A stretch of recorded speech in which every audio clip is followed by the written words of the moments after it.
NBC Right Now, local news at 5. Tonight, team coverage of Tuesday's fatal officer-involved shooting in Pasco.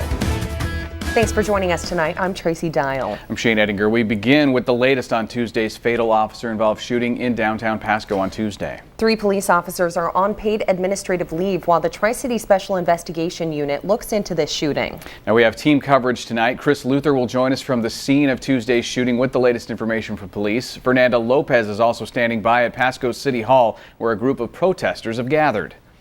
Pictures and videos have been streaming into our newsroom from viewers who got a first-hand view of the incident. Chris Luther joins us right now at the scene of the shooting. Chris, what do these eyewitness videos show?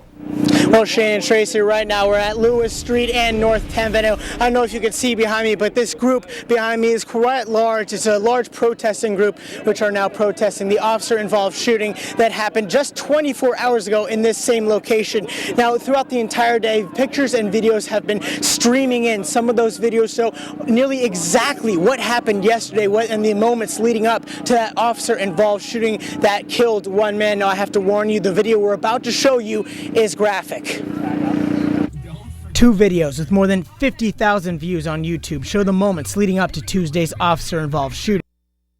While hundreds of protesters are outside City Hall in Pasco as well. They've spent the day holding signs and chanting, saying that they want justice. Fernanda Lopez has been now talking with the protesters as well as the victim's family. Fernanda.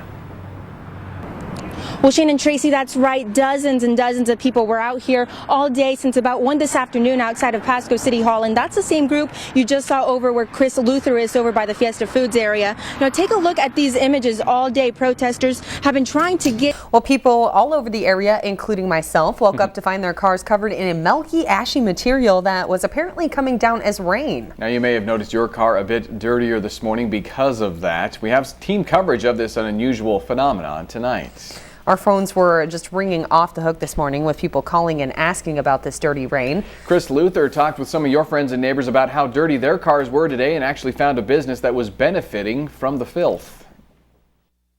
Out here in our K&DU parking lot, nearly every car got dirty from this rain. Well, people all over are still wondering what caused this unusual milky rain to come down on us today. It covered an area of about 200 miles. Fernanda Lopez talked with some experts of the National Weather Service and the Benton Clean Air Agency as they tried to figure out what caused it. The National Weather Service here in Pendleton was busy today looking into how so many people's cars ended up looking like this and where this milky, ashy rain came from. Well, Tim Adams certainly did not forecast this. Well, he said it was going to rain. He just didn't say it was going to make a rain that was going to make our cars dirty. Right. Let's check in with Tim now for our first look at our forecast tonight. Hi, Tim. Well, hello there, Shane and Tracy. Yeah, we're talking about that interesting rain. I've seen it several times through the years. And of course, in the very early stages of raindrop formation in the condensation, why it finds condensation nuclei and little particles of salt, dust, particulate in the air often serves as condensation nuclei. See right now, local news at 5. Good evening from Richland tonight. I'm Tracy Dial. We have a whole crew live here at Howard Amon Park for the first ever Richland Regatta. And I'm Glenn Cassie. Thanks for starting your weekend with us. Let's send things down to Tracy. How's it going down there? Oh, Glenn, it's going so well down here today. There's been a ton of people down here in the park. Things got started early, around 10 this morning, and the races, they just wrapped up a couple of minutes ago. And we're in the pits right now. You probably see a boat behind me, but there are boats on boats on boats. There are dozens of them back here, and it stretches all the way down to the Lee Boulevard entrance of the park. That's where the start-finish line is, and there you'll find a bunch of other stuff. So again, we are at Howard Amon Park, a brand new venue for boat races for us, and it's just been beautiful down here. So let me show you a layout of the whole park. Down where I'm at right now in the pits is just off of Newton Street. That's where you'll find the pit entry. And then down on Lee Boulevard, you'll find concessions, a beer garden, merchandise. And then here is a look of a map of the whole park and how it's set up.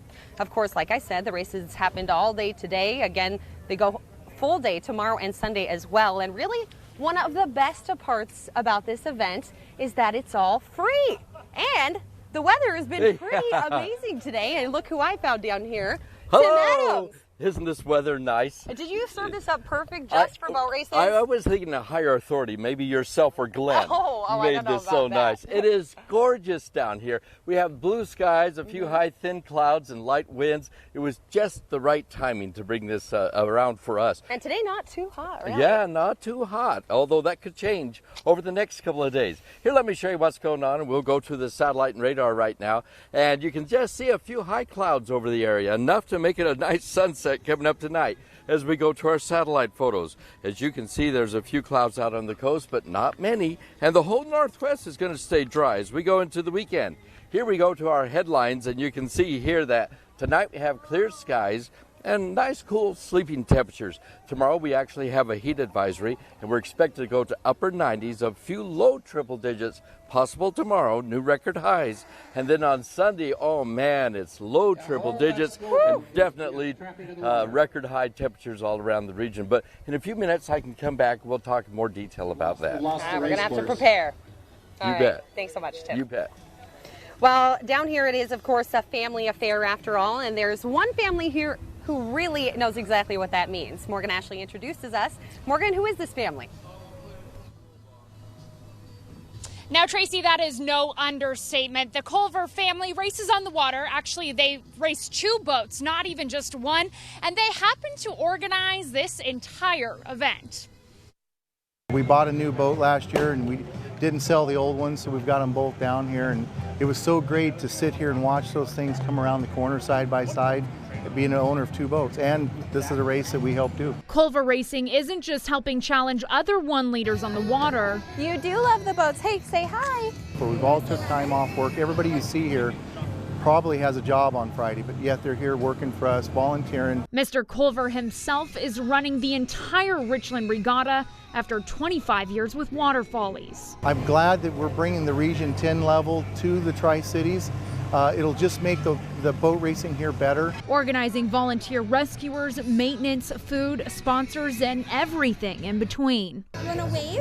Can you wave? Oh, I'm very proud. You know, my wife was standing next to me on the last heat there, and a couple times she grabbed my arm as the boat comes flying around, because we're right on the corner here. Watching his 26-year-old son and his best friend do something he's loved while growing up. Awesome to see it finally come together, all their hard work pay off. Might be the best part of it all. He grew up doing it, his dad grew up doing it, and grew up watching him, so he just bought his first boat himself and started from there, and it's just a family event. Now, the Culvers race 1 liters. They got the new one this year. They've actually been racing for a total of 6 years. And as I told you, John Culver's been aboard Water Follies for about 25 years, so he definitely knows what he's doing. But I have a feeling this will be kept in the family for a little bit longer. Live here in Richland, I'm Morgan Ashley, NBC Right Now. Thank you so much, Morgan. I've had the pleasure of meeting a few of those Culvers. What a wonderful family. Now that we've covered most of the fun stuff, or at least some of it at least, we do have a little business to get down to. Drivers, you should be aware that there are some road closures around Howard Amon Park here in Richland this weekend. Amon Park Road North is closed. Lee Boulevard from Howard Amon Park Road North is also closed. And Newton Street from George Washington Way is closed as well. And if you're looking to get a good parking spot, you may want to start a little bit early. If you've been down to Howard Amon Park before, you know it's got limited parking anyway. So just imagine with all these folks coming down for the boat races, there is not a ton of parking to go around. But just so you know, there is a dirt lot just off of Lee right before Amon Park Road North, and at the Richland Community Center at 500 Amon Park Road North as well. Of course, another option is parking sort of far away, and then you can just walk down or even bring a bike if you'd like. And of course, we do want to thank the City of Richland for letting us hold this event down here, but that is a reminder that this is, of course, a public park, so there are rules that we all need to follow this weekend. We got a little refresher course for you. No alcohol allowed ever in Howard Amon Park. However, this weekend there is a beer and wine garden for that. Of course, you do have to be 21 or older to go in.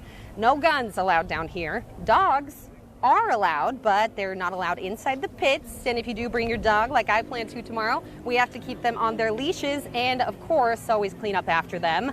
No camping, no scooters or motorcycles in the park area. And just so you know, park rangers will be out here all weekend long too, making sure we are all following those rules and staying safe.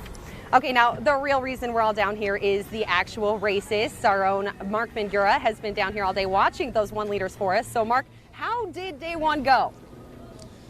Yeah, Tracy, well, for the inaugural day of an event like this, I'd say it's been a pretty good success. We have 7 types of hydroplane boats here, from 1 liters, 5 liters, Grand Prix, and so on. There's 4 more types of boats in the runabouts classification, from Cracker Box to Super Stock. So, there's a ton of boats here, a lot of races going on. There's heats going about every 15 minutes. And remember, you can always stream it live over the next 2 days on our website, swxrightnow.com. Those will be streamed live from 2 to 5 p.m. And hey, coming up in sports, we'll have some more updates about the races going on today and what you can expect over the next couple days. But for now, I head it back over to you, Tracy. Thanks, Mark. A lot of fun down there today. And now, they may not be the racers or the stars of the show, but these people work just as hard to perfect their craft. Gilbert Magallone introduces us. The drivers over there have a lot of experience in the water, but you'd be surprised to know that the announcers have just as much experience.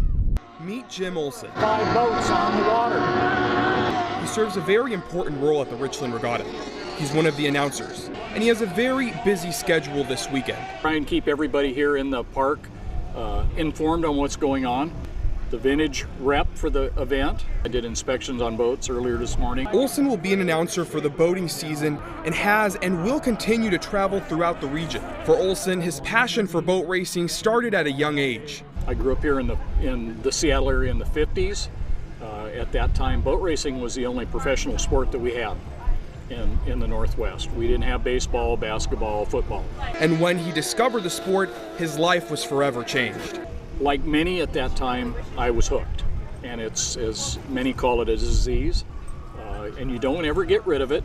It might subside, it might be take a step back, but you never get rid of it. And since then, he's been doing one of the things he loves. Secret driving that today. And as an added bonus, he gets to bring that to the crowds. In Richland, Gilbert Magallone, NBC, Right Now. Are we back by 1 or 2? Gilbert looking like he's enjoying his very first boat races. And right now, that's about it for us right now. Glenn, how's it going up in the studio? Hey, Tracy, it's going great up here. One question for you. What's the atmosphere like down there? Can you tell us, how many people are down at the park? There's quite a few people down here, and I have to tell you, everyone's just having a really good time, whether you're a hydro head or like Gilbert doing it your first time. I mean, there's something for everyone down here, and it's just fun to get everyone together again for the first weekend of summer. Thanks, Northwest Powerboat Association. All right, thanks, Tracy. Well, I'll definitely be joining you down there with my pup tomorrow, and I'm really looking forward to getting down there. Thanks, Tracy.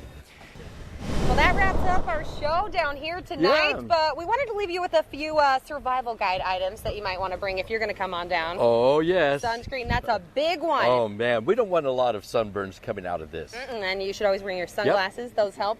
Oh, that got a world better right now.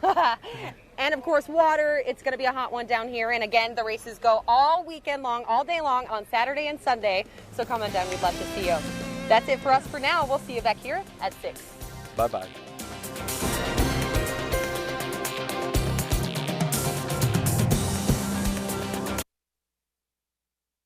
Now, breaking news.